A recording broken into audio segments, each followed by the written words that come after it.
evening po sa inyo lahat. 04 September 1840 100 Hotel. Update po, mabilis update kay Enteng at saka yung nangyayari po ngayon sa atin dito sa part ng Luzon. Ito na po si Enteng. Pakita po natin yung lakas niya, kung gaano siya kalakas. Ayan po, isa na siyang typhoon, 150 kilometers per hour sa ngayong oras. Direct po pala tayo, through satellite, kaya always updated po tayo palagi. Bukas po ng alas 2 madaling araw, ang lakas niya is magiging 185 kilometers per hour, at saka sa alas 2 ng hapon magiging 205 kilometers per hour. Sobrang lakas niya, papuntang China.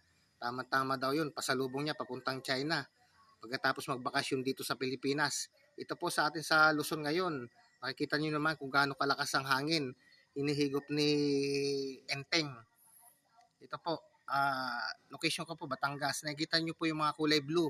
Ayan po yung mga apektado. Ayan, Maribeles, Manila, Maribeles, ayan ho, San Jose del Monte, Lubao, Olongapo, Balanga. Ayan po, yung mga kulay blue. Ayan. Yung itong kulay red, Pulilan, Abra, Diulog, yan ho. Yan. Kaya maulan pa po tayo ngayon sa Luzon.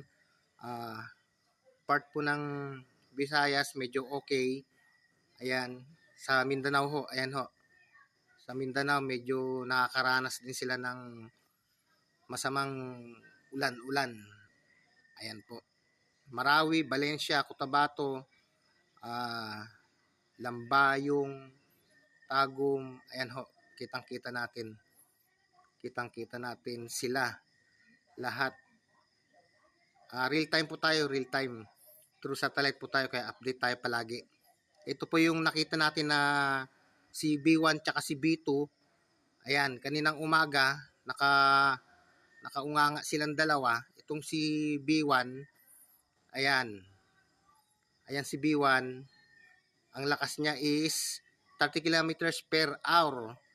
Ayan, low pa lang siya, mababa. Papunta na siya ng Pilipinas. Ayan, papunta siya ng Pilipinas. Ayan.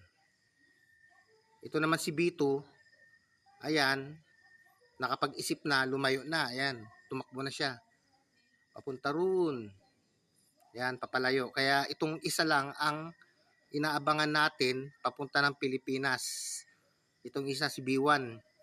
Ayan, hindi alam kung papuntang Pilipinas o papunta ng Taipei, Taiwan. Ayan. Si B1. Ito si B1. Yan ang binabantayan natin ngayon. Dalawa lang sila. Yung isa papalayo, yung isa papunta sa atin. Kalagitnaan ng pagitan ng Taipei, Taiwan, tsaka Pilipinas. Ayan. Hindi niya alam kung saan siya magbabakasyon, kung sa Taiwan o sa Pilipinas.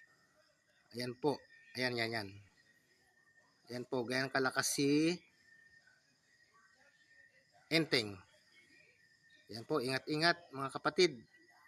Ayan pong latest update natin ngayon. Magandang gabi. Thank you, thank you.